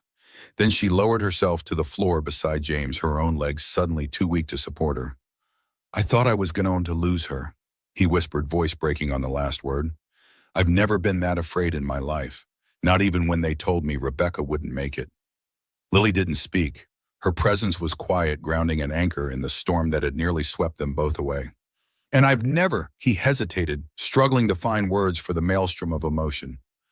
I've never seen anyone walk into something that terrifying and make it look like love. He looked at her, eyes red-rimmed but clear, focused on her face with an intensity that made looking away impossible. I'm not good at this. Starting over. Knowing what's right, but what you did for her, for me, I can't ignore that. Lily blinked, emotion rising in her throat, threatening to close off words entirely. I gave you that dress, he continued, voice gentling. Not because I wanted to relive anything, but because you deserve something beautiful. And I needed a way to ask you to stay. Her throat tightened, eyes burning with unshed tears. I heard people talking at the gala about the dress. about how I was just filling a space someone else left. James reached out, took her hand in his. His palm was warm against her skin, still cold from the rain. You didn't wear that dress to replace anyone. You wore it because you're the first person who sees us, both of us, and stays. And the tears came then not from shame or uncertainty, but from the simple shock of being seen fully, of having her fears acknowledged and then gently dismantled. When nurses came to transfer Maddie to the pediatric ICU for overnight observation, Lily and James remained behind in the quiet waiting room. The hum of vending machines provided the only soundtrack to their exhaustion, the occasional flash of lightning through distant windows illuminating their faces in brief, stark relief. Lily turned toward him, decision forming in the wake of near disaster. I've never told anyone this. He nodded, still holding her hand, a silent encouragement to continue. 5 years ago, I was watching my nephew while my sister ran errands. He was just learning to walk, tottering around the coffee table. I stepped into the kitchen for maybe 30 seconds and he fell. Just a short fall, but he hit his head on the corner of the table. James's expression didn't change, but his grip on her hand tightened slightly. I panicked and called my sister instead of 911. She rushed home, driving too fast in the rain. A truck hit her car at an intersection 3 blocks from the house. She died instantly. The words hung in the air between them, the first time she'd spoken them aloud in their entirety. My nephew was fine, not even a concussion, just a bump that scared me. But Hannah, her voice faltered. I've carried it ever since. I wasn't careful enough. I killed her. No, James's response was immediate and firm, his voice stronger than it had been all night. That's not what happened. Lily swallowed hard against the knot in her throat. I don't let people get close. I think if I do, I'll lose them. Or worse, hurt them. He sat with that truth for a moment, his thumb tracing small circles on the back of her hand. Then quietly, but with absolute certainty, we don't get to choose how our past ends. She looked up, meeting his gaze through the bursts of tears. But we do get to choose how the next part begins. The simplicity of his statement cracked something open inside her chest. Not healing, not yet, but the beginning of possibility. The chance that forgiveness, even of oneself, might eventually be possible. Outside, the storm continued its assault on the city, rain driving against windows, wind-bending trees into impossible angles. But in the quiet waiting room of the pediatric wing, 2 people who had carried their separate griefs for too long began to imagine setting those burdens down just for a moment to see what might grow in the space they'd occupied for so long. New Year's Eve arrived with a crystalline clarity that belied the emotional turbulence of the preceding months.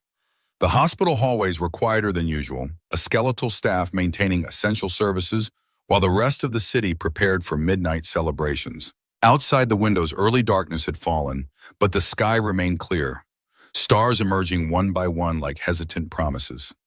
Lily finished her shift in the pediatric recovery ward, tugging her coat from the back of her chair and rubbing tired eyes. The past weeks had been a careful rebuilding, of trust, of routine, of possibility. After the night of Maddie's severe seizure, something had shifted between her and James, a wall crumbling to reveal a bridge neither had known was there. They hadn't rushed into anything resembling romance. There had been no dramatic declarations, no impulsive decisions, just coffee in the hospital cafeteria, conversations that stretched beyond Maddie's medical care, occasional text messages that had nothing to do with appointments or medications. Small steps towards something neither was quite ready to name. Lily was halfway to the exit when a nurse from the main desk called her name. Lily, room 423. Emma's asking for you before you go. She changed direction without hesitation. Emma Reyes, 8 years old, recovering from appendix surgery, one of Lily's favorite patients with a gap-toothed smile and endless questions about how the human body worked. The visit would delay her evening plans, but some things mattered more than punctuality. She was nearly to Emma's room when she passed the partially open door of 417. Inside, James sat beside Maddie's bed, reading aloud from a picture book about a bear who couldn't hibernate. Maddie wasn't officially admitted, probably just visiting for a checkup, but the familiar space seemed to comfort her in ways her home sometimes couldn't. James glanced up as Lily passed his face, lighting with recognition. Lily, wait, we have something to show you. She paused in the doorway, unwilling to intrude but unable to walk away. I was just heading to see Emma before I leave. This will only take a second. James closed the book and turned to Maddie, who sat cross-legged on the bed in jeans and a sweater patterned with snowflakes. Remember what we practiced, Maddie? Who's this? Lily's heart constricted, expecting the usual silence that followed questions directed at the little girl. But Maddie looked directly at her, a small furrow of concentration appearing between her eyebrows. Then in a voice rusty from disuse but unmistakably clear, she whispered, Lily. The world seemed to stop, every sound in the hospital fading to background static as the impossible became real. Maddie had spoken, had said her name. That's right. James's voice cracked with barely contained emotion. And what do we say to Lily? Maddie's fingers twisted in the bedsheet, her focus intense. Thank you. Tears sprang to Lily's eyes, hot and immediate. She moved to the bedside without conscious thought, kneeling to bring herself to Maddie's eye level. You're talking. That's amazing, Maddie. The little girl nodded solemnly, then reached out to touch Lily's cheek, the same gentle gesture she'd made in the cafeteria weeks earlier. This time, though, she added words to the touch, don't cry.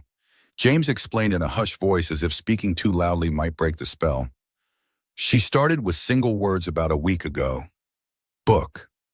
Dad. Your name was third. Lily covered Maddie's small hand with her own, holding it against her face as tears continued to fall. These are happy tears, sweetheart. I'm so proud of you. Maddie considered this, then nodded again, apparently satisfied with the explanation. She turned back to her father, pointing at the book they'd been reading. More story. In a minute, James promised, his own eyes suspiciously bright. I need to talk to Lily first. Maddie accepted this with the pragmatism of childhood, returning her attention to a stuffed rabbit propped against the pillows. James gestured Lily toward the hallway, both of them moving with the careful steps of people navigating emotional quicksand. In the relative privacy of the corridor, James ran a hand through his hair, a gesture of overwhelmed joy rather than stress. Her neurologist says it's a breakthrough, that sometimes the brain finds new pathways after trauma, but it takes time and the right catalysts. Catalysts, people who make the effort worthwhile. His eyes held hers, conveying a meaning deeper than the clinical terminology. She's been working with a speech therapist 3 times a week, but she wouldn't try until after that night. The seizure night when you came. Lily leaned against the wall, legs suddenly unsteady beneath her. James, I don't know what to say. You don't have to say anything. I just wanted you to know that you matter to us, both of us. He hesitated, then added, I have an idea I want to run by you, a project maybe. Something that might help other kids like Maddie. What kind of project? The flagship Storybook Haven downtown has this back corner that's just being used for storage right now. I've been thinking about converting it into a special reading room for kids recovering from long hospital stays. A calm space with books that help them process what they're going through. Lily's mind immediately filled with possibilities. Comfortable seating for children with mobility issues, books about hospitals, and healing, a space that acknowledged pain while still offering escape. That sounds wonderful. I was hoping you might help me design it. The invitation hung between them, and offering a partnership that transcended their individual connections to Maddie. You understand these kids in ways I never could, even with Maddie's experience. What would it be like? Lily found herself already mentally sketching layouts, compiling book lists. James's expression softened, his focus turning inward as he articulated a vision that had clearly been forming for some time. Safe, a place where magic still exists even when you're scared. Lily smiled, the last vestiges of her tears drying on her cheeks. She pulled a small notepad from her pocket, the one she used for patient notes, and wrote down a single word, sunshine. James read it, understanding blooming across his features. Perfect. From room 417, Maddie's voice called out with newfound confidence. Dad's story time. Coming. He called back, then turned to Lily once more. Will you help with the room? I'd be honored. As he returned to his daughter, Lily continued down the hall to Emma's room, her steps lighter than they had been in years. Outside the windows, fireworks began to bloom against the night sky, premature celebrations of the year's ending and the new beginning that waited on the other side of midnight. For the first time in a very long time, Lily found herself looking forward rather than back, curious about what might unfold in the chapters yet to be written. Not because the past had lost its significance, but because the future had finally reclaimed its right to be imagined. The back corner of Storybook Haven's flagship location had languished in productive neglect for years. A graveyard of outdated displays, seasonal decorations in various states of disrepair, and boxes of inventory that somehow never made it to the sales floor. Dust had settled over these forgotten retail artifacts like snow, undisturbed except for the occasional staff member searching for holiday decorations or spare shelving. Now the space hummed with possibility and purpose. Sunlight streamed through newly uncovered windows, illuminating walls freshly painted in soft cream with accents of butter yellow. The concrete floor, once stained and utilitarian, disappeared beneath plush area rugs in complementary shades of blue and gold. Low bookshelves lined the perimeter, their height perfect for small hands to reach without assistance. Lily stood in the center of the transformation, clipboard in hand, methodically checking items off her carefully compiled list. The past 2 months had been a flurry of planning, purchasing, and constructing, all squeezed between hospital shifts and James's business responsibilities. They'd developed an unexpected rhythm in their collaboration, her practical medical knowledge balancing his aesthetic vision, her budget consciousness tempering his occasional extravagance. "The beanbag chairs are still back-ordered," she murmured, making a note. "But the reading pillows arrived this morning." James appeared in the doorway, arms laden with shopping bags from local stores. His usual business attire had been replaced by worn jeans and a faded Harvard Business School t-shirt, a smudge of paint decorating one sleeve. The casual clothing softened his features, revealing glimpses of a younger man beneath the CEO's polished exterior. "Special delivery, the last of the sensory items you wanted." He deposited the bags on a small table, revealing stress balls in various textures, weighted stuffed animals, and fidget toys designed for anxious hands. The weighted blankets should arrive tomorrow. Lily examined each item, satisfaction warming her chest. These weren't just amenities. They were tools for children whose bodies often betrayed them, whose nervous systems needed extra support to feel safe in the world. James had questioned some of her requests initially, but had deferred to her expertise without hesitation once she explained their purpose. In the corner, Maddie sat cross-legged on a cushion, paging through picture books with deliberate care. Her vocabulary had expanded exponentially in the weeks since her first words, though she still spoke primarily in short phrases rather than complete sentences. The neurologist called her progress remarkable, a word that seemed simultaneously inadequate and imperfect.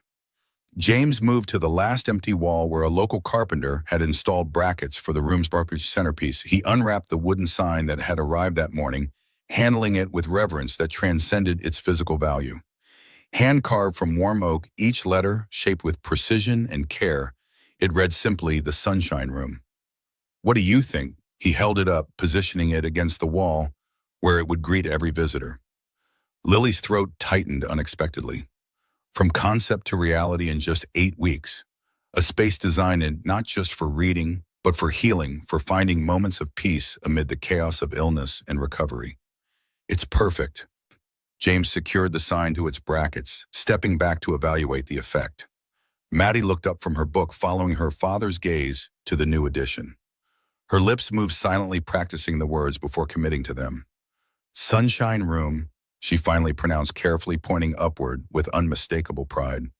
"That's right, sweetheart." James knelt beside her, his expression softening with parental love.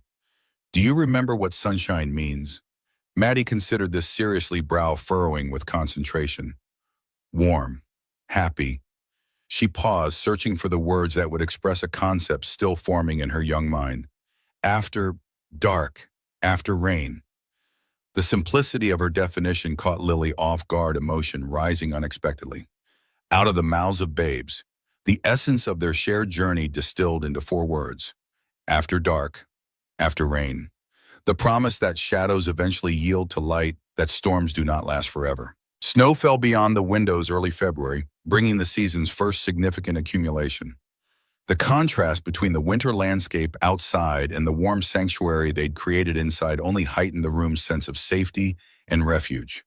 Tomorrow would bring the final preparations, arranging books by theme and reading level, setting up the checkout system for patients who couldn't visit the store in person, finalizing the schedule of volunteer readers. But tonight, in this quiet moment of near completion, Lily allowed herself to acknowledge how much had changed since that first night in Maddie's hospital room. Not just the external circumstances, Maddie's improving health, her own growing confidence in her professional skills, the creation of this healing space, but something deeper, more fundamental.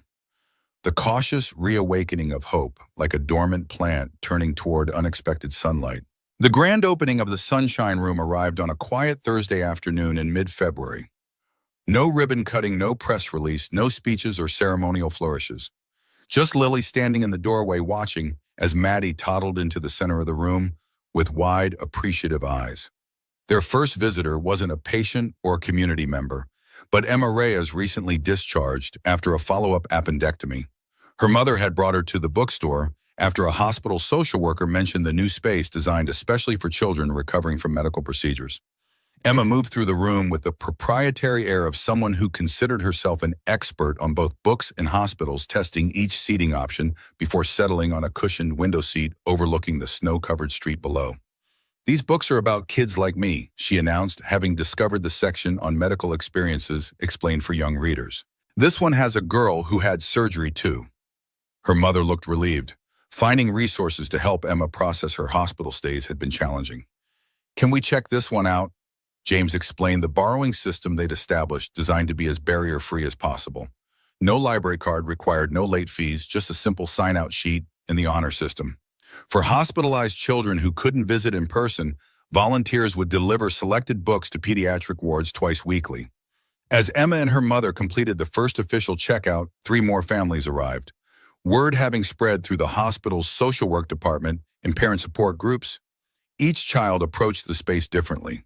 Some diving immediately into the books, others exploring the sensory items. One particularly anxious boy, simply sitting in a beanbag chair, clutching a weighted stuffed elephant while watching the others from a safe distance. Lily moved among them with the same quiet competence she showed on the hospital ward, answering parents' questions, suggesting books based on specific medical conditions, demonstrating how the various sensory tools could help manage anxiety or pain. This wasn't her professional setting, yet she navigated it with an authority born of experience and empathy. However, not everyone was immediately convinced of the room's value. Dr. Eleanor Blackwell, the hospital's renowned pediatric psychiatrist, appeared in the doorway midway through the afternoon, clipboard in hand, and skepticism evident in her appraising gaze. She observed silently for nearly 20 minutes before approaching Lily. "An interesting concept." She began, her tone professionally neutral. "Though I must say I'm curious about the clinical framework underpinning this project." Lily tensed slightly, recognizing the challenge beneath the polite inquiry. "The framework is evidence-based sensory integration combined with bibliotherapy," she replied calmly. "Each element has been selected to address specific needs commonly seen in pediatric patients dealing with extended medical treatment." Dr. Blackwell glanced around the room. "We already have a certified therapeutic reading program at the hospital. I designed it myself. I wonder why Mr. Wilson felt the need to create a competing space outside our clinical environment." Before Lily could respond, James joined them, having overheard the conversation. "It's not competing, Dr. Blackwell. It's complementary," he explained. "Your program serves children during treatment. We're creating a bridge for them between hospital and home, a neutral space where healing can continue without the stress of a medical setting." The doctor's expression remained skeptical, but as she watched a young girl with an insulin pump confidently showing her younger brother how to use a stress ball, something in her demeanor softened slightly. "I'll be interested to see your outcomes data," she said, finally handing James her card. "Perhaps we could discuss potential collaboration once you've been operational for a few months." After she left, James and Lily exchanged relieved glances. "That went better than I expected," he murmured. "She'll come around," Lily replied. "The children's responses will speak for themselves." By late afternoon, the room had welcomed 11 children, a modest beginning, but exactly the intimate, low-pressure launch they'd envisioned. As the last family departed, promising to return for next week's scheduled reading, Lily began straightening cushions and reshelving books, cataloging mental notes for minor adjustments to the layout. James locked the front door of the bookstore, having closed an hour early for the opening. Through the window, streetlights flickered on against the early winter darkness, casting pools of warm light onto fresh snow. He returned to find Maddie curled in a reading nook, eyes heavy with the particular exhaustion that comes from excitement rather than stress. "I think we can call today a success," he said, softly, careful not to wake his drowsing daughter. "Though we should probably add more of those tactile books. They were definitely the favorites." Lily nodded, making a note on her ever-present clipboard. "And maybe a few more books about siblings of sick children." That came up twice. The practical exchange felt comfortable, a continuation of the working rhythm they'd established over the past weeks. Yet something had shifted today. Watching the room fulfill its intended purpose had transformed their collaboration from theoretical to tangible. They'd built something real together, something that would continue beyond their involvement, touching lives they might never know. James studied her face in the gentle lamplight, his expression thoughtful. "Have dinner with me." The invitation hung in the air between them, simple, direct, devoid of qualifiers or explanations. Not a business meeting to discuss the room's operations, not a casual coffee between project partners. Something new, something next. Lily's fingers tightened around her clipboard, anchoring herself against the sudden vertigo of possibility.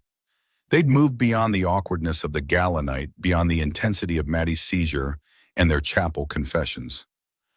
They'd built something meaningful together. But this was different territory entirely. "Just dinner," he added, his voice softening.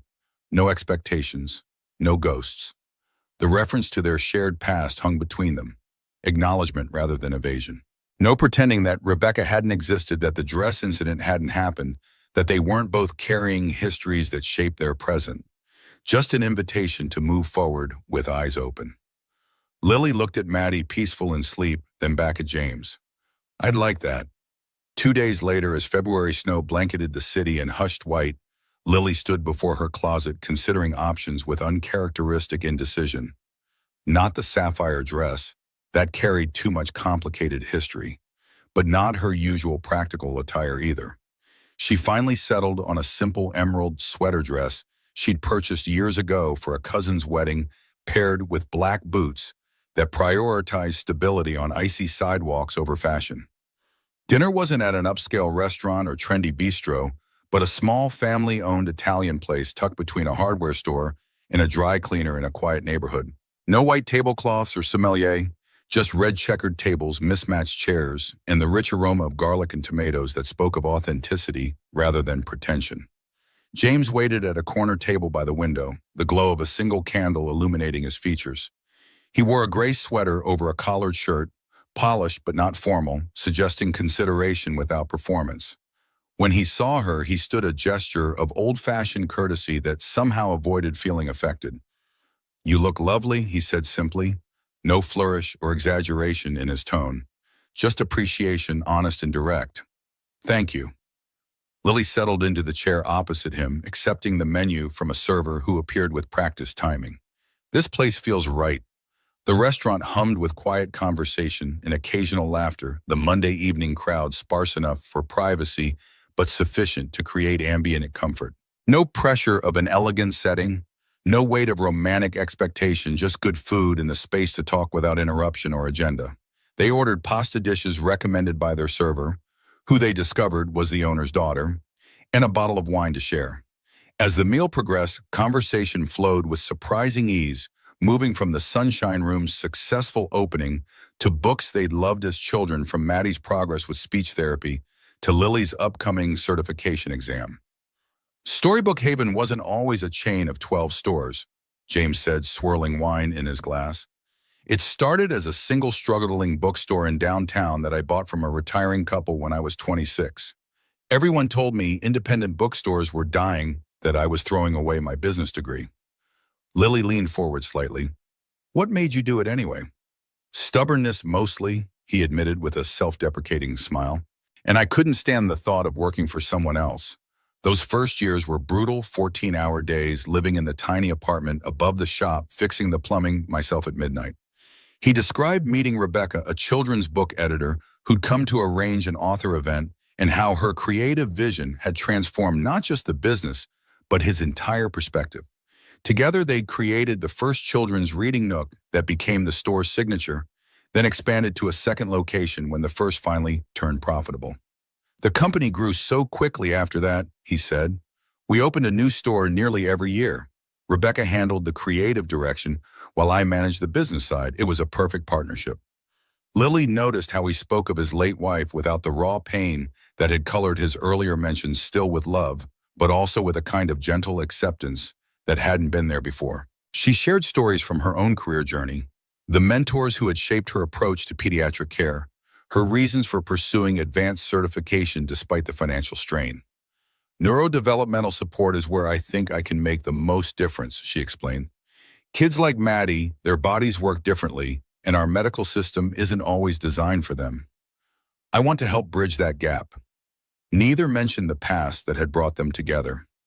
Rebecca's death, Hannah's accident, the separate griefs that had shaped them into the people sitting across from each other on this snowy evening. Those stories had already been told, their weight acknowledged. Tonight was about discovering what existed beyond those defining chapters. As tiramisu and espresso arrived, James leaned back slightly, his expression shifting towards something more contemplative. Can I ask you something that might sound strange? Lily nodded, curious at the sudden change in his tone. What makes you happy? Not what you're good at or what matters to you professionally. Just what brings you joy. The question caught her off guard, simple yet profound in its rarity. When was the last time anyone had asked her that? When was the last time she had asked herself thunderstorms? She answered, finally surprising herself with the immediacy of the response. Watching them from someplace safe and dry, the power and the patterns, how they transform familiar landscapes into something almost otherworldly. James smiled, a genuine expression that reached his eyes. That fits you somehow. What about you?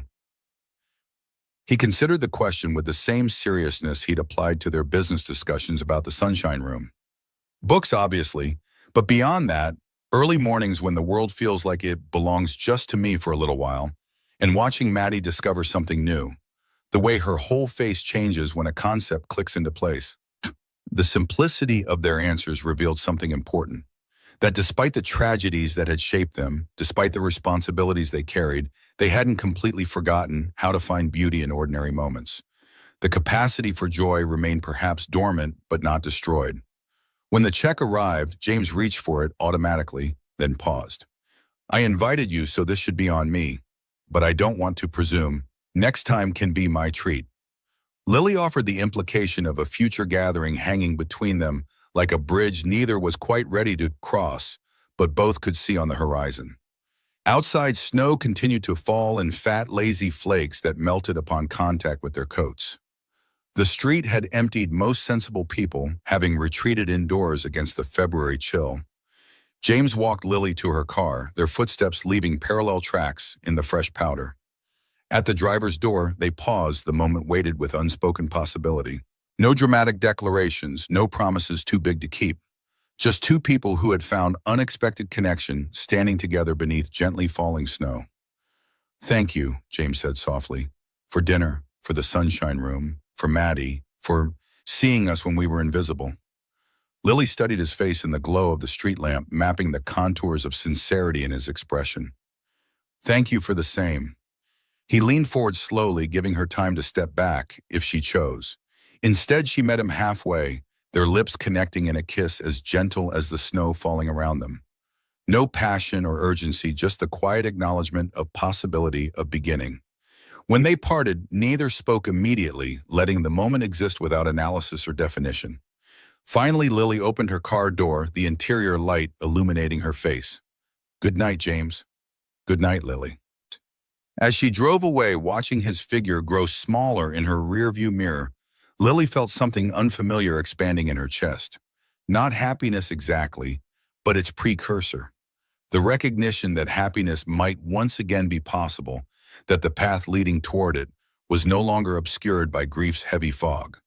Spring arrived with characteristic New England reluctance. Tentative sunshine followed by stubborn cold snaps, crocuses pushing through lingering snow, only to be buried by fresh accumulation days later. The city emerged from winter hibernation in fits and starts, gradually shedding layers and inhibitions as daylight stretched longer into evening hours. The Sunshine Room flourished beyond their initial expectations.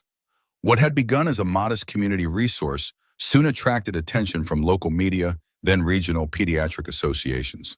A feature in the city newspaper highlighted its innovative approach to supporting children through medical challenges, leading to inquiries from hospitals and bookstores in neighboring states interested in replicating the model. James expanded the concept to 3 additional Storybook Haven locations, with plans for implementing it throughout the chain by year's end. The flagship room remained their prototype, constantly evolving based on feedback from children and parents. They added a small performance area for storytelling sessions, a digital station where children could record their own narratives about medical experiences, and an expanding library of resources for parents navigating the complex emotional terrain of childhood illness. Even Dr. Blackwell, who had been skeptical at first, became an advocate after seeing the impact on her patients. She began referring children specifically to the Sunshine Room as part of their discharge plan, noting improved emotional processing and decreased anxiety in follow-up assessments. Lily and James settled into a relationship that progressed with deliberate patience. Weekly dinners, occasional weekend outings with Maddie, movie nights that sometimes ended with Lily falling asleep on James's couch, evidence of her continuing exhaustion from balancing work, study, and their growing project. They moved forward incrementally, building trust through consistency rather than grand gestures, discovering compatibility in ways both expected and surprising. Their first major disagreement came over the design of the Chicago Sunshine Room. James wanted to standardize the layout across all locations, creating a recognizable brand. Lily argued passionately for flexibility, believing each room should adapt to its community's specific needs. The point isn't to create a perfect franchise model, she insisted during a heated planning session. It's to respond to what these children actually need in their specific circumstances. James ran a hand through his hair in frustration. But without consistency, we lose the ability to scale efficiently. We need some core elements that remain the same. They stared at each other across his dining room table, surrounded by blueprints and material samples, neither willing to concede. Then Maddie, who had been coloring nearby and apparently listening closely, looked up from her drawing. "Different kids need different things," she said matter-of-factly. "Like Emma needs fidget toys, but Michael needs quiet corner." James and Lily exchanged startled glances, then both began to laugh, tension dissolving. "Out of the mouths of babes," James murmured, shaking his head. They eventually compromised on a core design framework that allowed for local adaptations stronger for the negotiation. One rainy afternoon in April, James called Lily with an unexpected request. An emergency board meeting had been called to discuss a potential acquisition, and his regular babysitter had the flu. "I hate to ask on such short notice, but would you mind staying with Maddie for a few hours? I wouldn't ask, but of course I'll stay with her," Lily responded immediately, then felt a flutter of anxiety. She hadn't been alone with a child since her nephew's accident. Despite her professional competence with children in medical settings, this felt different, more personal, more consequential. When she arrived at James's house, Maddie greeted her with enthusiasm, already in pajamas despite the early hour. "Daddy says we can make cookies," she announced, pulling Lily toward the kitchen with surprising strength for a 4-year-old. The next 3 hours passed in a blur of cookie dough, a pillow fort construction project, and reading 4 books in succession. Lily found herself gradually relaxing, remembering how to play and be silly in ways her professional role rarely allowed. When Maddie had a small seizure, just a momentary absence and hand tremor, Lily handled it with calm efficiency, helping the child through the brief episode without panic or overreaction. Later, after tucking Maddie into bed with a gentle rendition of "You Are My Sunshine," Lily sat alone in the living room, a strange peace settling over her. She had cared for a child again. Nothing terrible had happened. The guilt that had defined her for so long hadn't disappeared, but it had perhaps loosened its grip ever so slightly. When James returned home looking tired but relieved, she recounted the evening's activities, including the minor seizure. He listened carefully, then said simply, "Thank you for being here for her, for us." The gratitude in his eyes spoke volumes more than his words, and Lily recognized that another threshold had been crossed, another fear faced and survived. Maddie blossomed under the combined attention, her vocabulary expanding daily, her seizures decreasing in both frequency and severity. She began attending a specialized preschool program 3 mornings a week, thriving in the structured environment and peer interaction. At 4 years old, she retained no conscious memory of her extended silence, though certain triggers still prompted withdrawal. Hospitals at night, particular machine sounds, the smell of specific antiseptics. On those occasions, the lullaby that had first connected them still worked its magic, though. Increasingly, Maddie requested to sing along rather than simply be soothed. Her voice, high and sometimes uncertain in pitch, added a new dimension to the familiar melody, transforming it from memorial to celebration. 3 months after their first date, Lily passed her pediatric nurse practitioner certification with scores that placed her in the top percentile nationally. James organized a small celebration at his home, nothing elaborate, just a homemade dinner, his cooking skills proving surprisingly adequate, and Maddie's handcrafted congratulatory card decorated with enthusiastic, if anatomically questionable, stethoscopes. After Maddie went to bed, they sat on the back porch, glasses of wine in hand, watching fireflies emerge in the early summer twilight. The evening hummed with insect sounds and distant neighborhood noises. A lawnmower's final pass, children being called in inside a dog barking at imagined threats. Dr. Harrison offered me a position on the pediatric neurology team, Lily said, breaking a comfortable silence. Specialized focus on epilepsy management starting in September. James turned toward her, genuine pleasure lighting his features. Lily, that's wonderful. You'd be perfect for that role. It would mean more regular hours, no more night shifts. She traced the rim of her wine glass with one finger, considering the implications. More time for other things. The unspoken question hung between them. What exactly those other things might include, how their cautious relationship might evolve with the gift of additional time and reduced exhaustion. They'd been careful not to rush, mindful of Maddie's needs and their own healing processes. But increasingly, their separate lives showed signs of natural convergence. Duplicate toiletries appearing in respective bathrooms, reserved spaces in closets, the easy familiarity of people who no longer needed to announce their presence to feel welcome. James set his glass on the small table between their chairs, his expression turning contemplative. I've been thinking about something. Feel free to say no if it seems too soon. Lily waited, tension coiling in her stomach. Not fear exactly, but the heightened awareness that accompanies potential turning points. The lease on your apartment ends in August, right?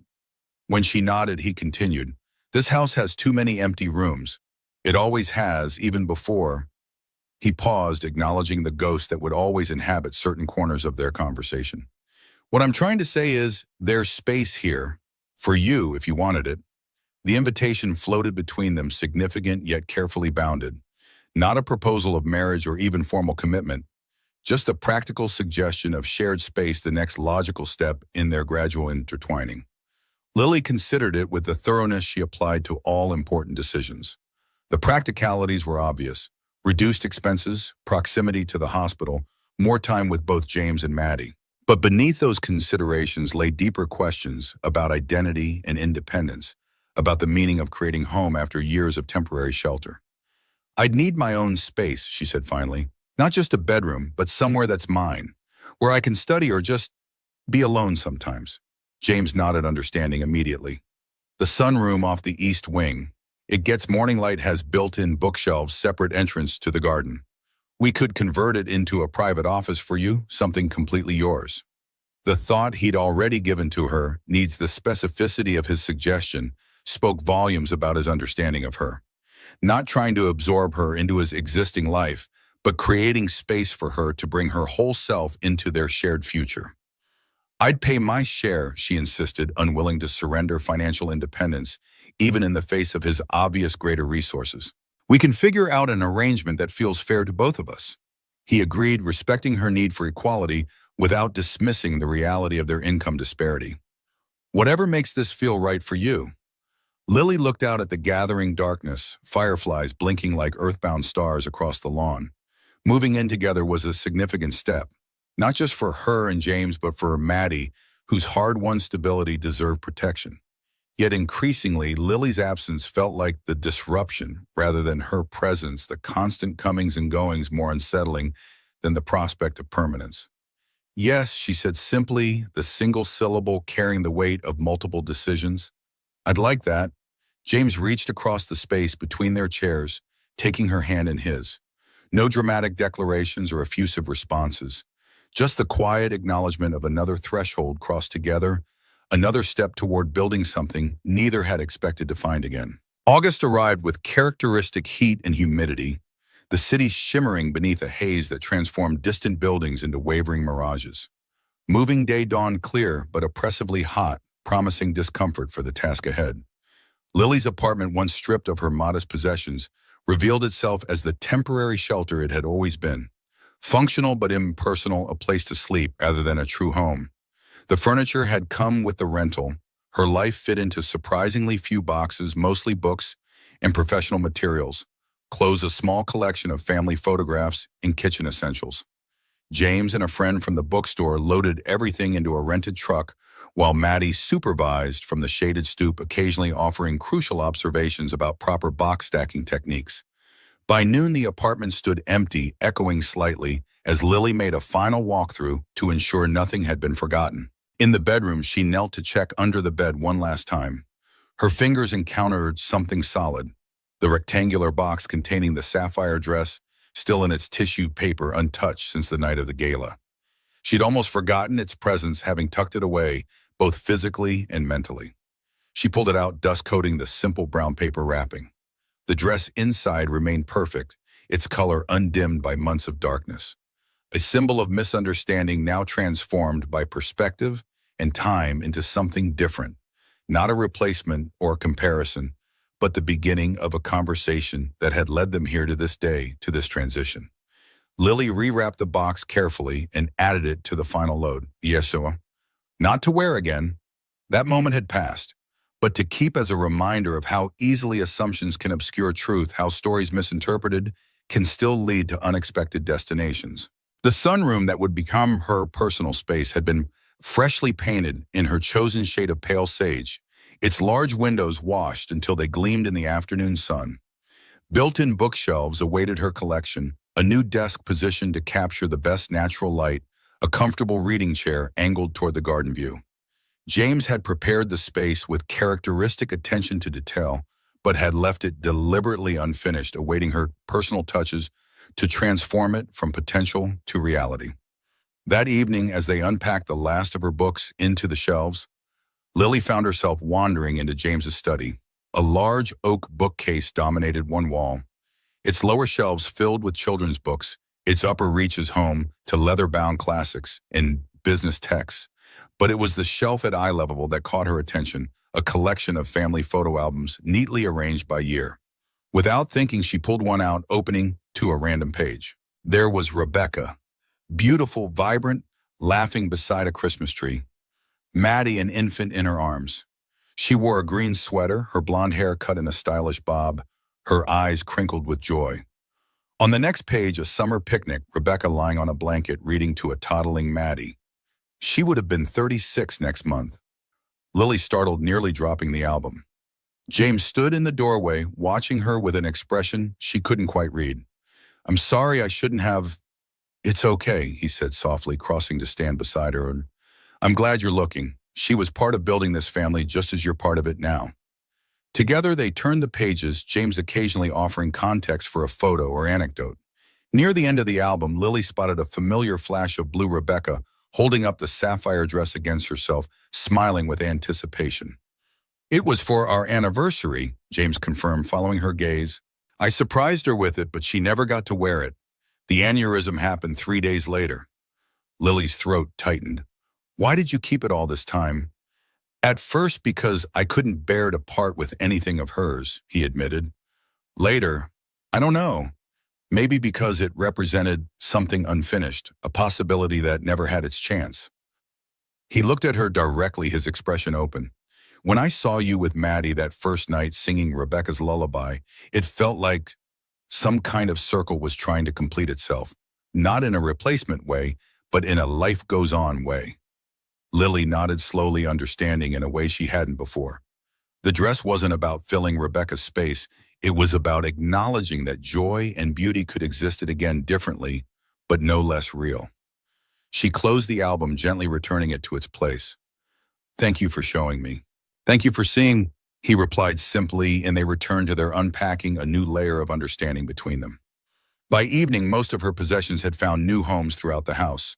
clothes in the master bedroom closet, toiletries in the bathroom, books distributed between her office and the living room, shelves kitchen items integrated with existing supplies. The blending occurred with surprising ease, as if her things had been waiting for precisely these spaces. Maddie insisted on helping unpack the box containing Lily's childhood stuffed animals, examining each with solemn attention before finding it a place of honor on the window seat in her bedroom. The care with which she handled these artifacts of Lily's past spoke volumes about her acceptance of this new arrangement, her understanding that something significant was changing in their family structure. After Maddie went to bed, Lily and James collapsed on the living room sofa, exhausted but satisfied with the day's accomplishments. The house around them settled into evening sounds, the hum of the air conditioning, the rhythmic ticking of the grandfather clock in the hallway, the distant sound of neighborhood children enjoying the last hours of summer daylight. "How does it feel?" James asked, his arm draped casually around her shoulders, physical contact that had become comfortably familiar over the past months. Lily considered the question, trying to identify the complex mixture of emotions swirling beneath her exhaustion.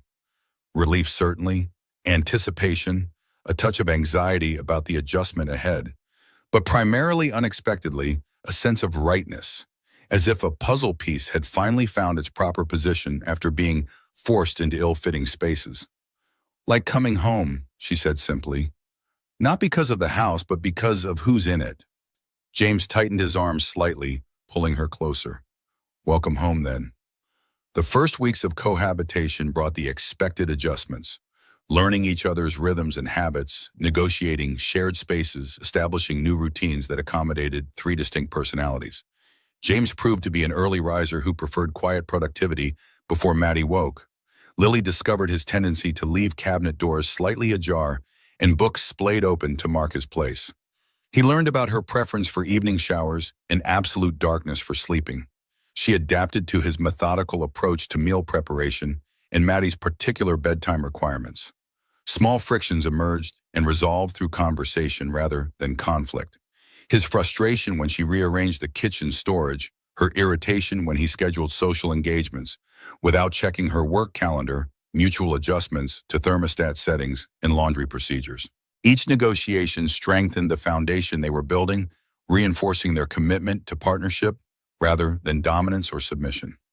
September brought the start of Lily's new position on the pediatric neurology team and Maddie's transition to full-time preschool. Their mornings became choreographed symphonies of packed lunches, weather-appropriate clothing, and strategically timed departures, James often handling the school drop-off, while Lily headed directly to the hospital for early rounds. Evenings developed their own rhythm. Family dinner whenever possible, followed by Maddie's bath, and story time, then adult time for conversation work, or simply existing in companionable silence as they pursued separate activities in shared space. Weekends centered around Maddie's needs and interests, with regular visits to the Sunshine Room for the Saturday morning reading circle that had become a community fixture. The transition wasn't perfect. Maddie experienced a brief increase in seizure activity during the adjustment period, likely stress-related. Lily occasionally retreated to her sunroom office when the intensity of constant family interaction overwhelmed her accustomed solitude. James sometimes struggled with integrating Lily into decision-making processes he'd handled alone for years. But underlying these challenges was a steady current of commitment to making it work, to building something sustainable, rather than merely surviving day to day.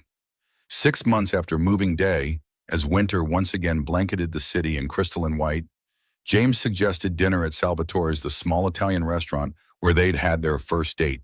The familiar red-checkered tablecloths and candlelit intimacy welcomed them like old friends, the owner's daughter, remembering their usual orders without prompting. "The Sunshine Room project is expanding faster than I anticipated," James said as they shared tiramisu, his expression mixing pride with something like amazement. "The Chicago location opens next month, and we've had inquiries from children's hospitals in Denver and Portland about establishing satellite rooms." Lily nodded, having reviewed the expansion proposals with him the previous evening.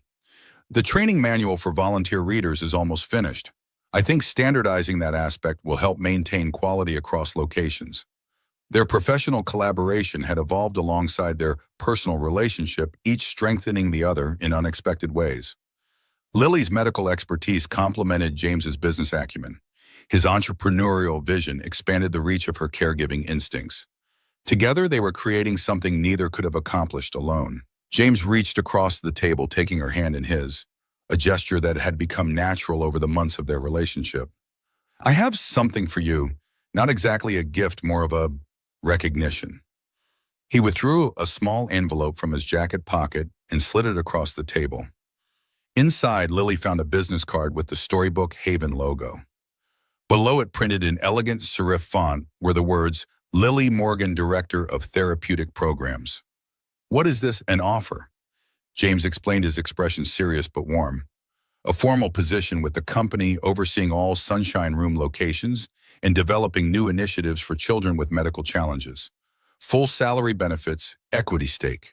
You'd set your own hours, coordinate with the hospital for partial time if you wanted to maintain clinical work." Lily stared at the card, processing its implications. "You created a job for me. I recognized a need the company has and identified the perfect person to fill it," he corrected gently. "The board approved it unanimously last week. This isn't nepotism, Lily. It's recognition of the value you've already created and the expertise you bring." The offer represented something significant, not just professional opportunity, but James's understanding of her need for identity beyond their relationship, his respect for her capabilities independent of their personal connection. Not trying to diminish her professional life to accommodate their partnership, but expanding it, creating space for her to grow in new directions. "I'd need to think about it," she said carefully, though excitement already bubbled beneath her measured response. "Consider what it would mean for my hospital position, my long-term career goals." James nodded, unsurprised by her thoughtfulness. "Take all the time you need. The opportunity isn't going anywhere." As they walked to the car through gently falling snow, arm in arm, against the winter chill, Lily found herself contemplating the journey that had brought them to this moment. From that first night in Maddie's hospital room to building a life together. Not a perfect life, not without challenges and adjustments, but one rich with purpose and connection. "Do you ever think about how unlikely all this is?" She gestured, vaguely encompassing their relationship, their home, their expanding project. "If Maddie hadn't had that seizure on my shift, if you hadn't seen me singing to her." James considered this as they reached the car, snow gathering on their shoulders and hair. "I don't believe in fate exactly, but I do think that sometimes life creates openings, moments where change becomes possible if we're brave enough to step through the door." Lily brushed snow from his collar, the familiar gesture of caring that had become second nature. Like a sunshine room after a storm. He smiled, recognizing her reference to Maddie's simple definition from months earlier. Exactly like that. In the car heater slowly warming the interior against the February chill, James didn't immediately start the engine. Instead, he turned toward Lily, his expression shifting to something more serious, more vulnerable. "There's something else I've been wanting to ask you." The quality of his voice, the deliberate pause that followed his statement, signaled importance beyond ordinary conversation. Lily felt her heart rate accelerate slightly, anticipation mingling with a curious calm. "This isn't how I planned to do this. I had ideas about proper timing, better settings." He gestured toward the restaurant window, snow accumulating on the sill. "But sitting there tonight watching you read that business card, I realized something important. The perfect moment isn't about location or preparation. It's about certainty." He reached into his pocket again, withdrawing a small velvet box that he placed on the console between them, not presenting it directly, not creating pressure for immediate response, just establishing its presence in their shared space. "I love you, Lily. Not because you healed my daughter, or because as you helped me build something meaningful. Those things matter, but they're consequences, not causes. I love you because of who you are, your compassion, your strength, your integrity. The way you see people truly and love them anyway." The box remained closed between them, its potential energy filling the car's interior with heightened awareness. Not a demand or expectation, just a question waiting to be asked. "I don't want to replace what was lost. I don't think either of us believes that's possible. But I do believe we can build something new, something that honors our past while creating a future neither of us imagined possible." He opened the box, revealing a ring that was neither ostentatious nor conventional. A deep blue sapphire surrounded by smaller diamonds set in platinum with an intricate pattern reminiscent of constellations. Not a traditional engagement ring, but something uniquely suited to their particular journey. "This isn't Rebecca's ring," he said softly, addressing the unspoken question that might have lingered between them. "That belongs to Maddie for when she's older. This was designed for you, for us, for the story we're writing together." Lily looked from the ring to his face, finding there the same steady certainty that had characterized their relationship from its cautious beginnings. No dramatic flourishes or grand proclamations, just honest emotion and deliberate choice. "Will you marry me, Lily?" Not to complete what was broken, but to begin something whole and new. The question hung between them, snow falling more heavily outside, creating a cocoon of privacy around their moment of decision. Lily thought of Maddie singing the sunshine song, of the room they'd built together, of morning coffee and evening conversations, of the thousands of small moments that had gradually constructed a life she'd never expected to find. "Yes," she answered simply, the single syllable carrying the weight of complete certainty. "Yes, I'll marry you." As James slipped the ring onto her finger, its weight unfamiliar, but rightness undeniable, Lily recognized the culmination of a journey that had begun in tragedy, but refused to end there. They had found each other in darkness, recognized something essential in shared grief, and chosen deliberately to move toward light, not forgetting what came before, but refusing to let it define what might still be possible. Outside, the snow continued to fall, transforming the familiar landscape into something new and beautiful. Inside the car, two people who had learned the cost of love and chosen it anyway held each other close, their breath fogging the windows, creating a private world where past and future met in perfect, imperfect present. Not every defense needed to be loud to matter, and not every beginning needed to be perfect to lead somewhere beautiful. Sometimes the quietest choices said the most. Sometimes after darkness, after rain came sunshine.